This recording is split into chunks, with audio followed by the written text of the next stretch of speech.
So hello guys, welcome back to the new video of Tech Yorker.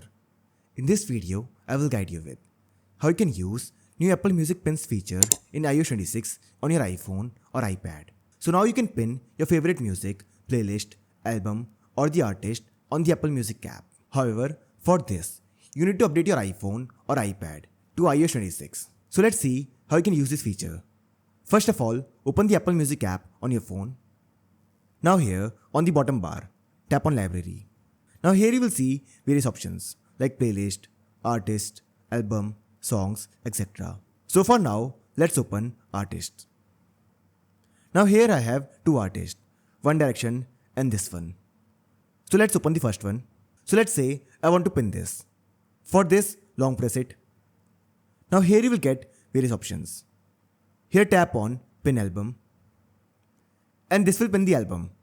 To check it, go back again.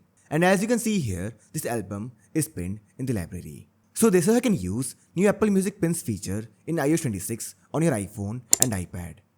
So I hope you find this video useful. And if you do, then don't forget to like this video and subscribe our channel.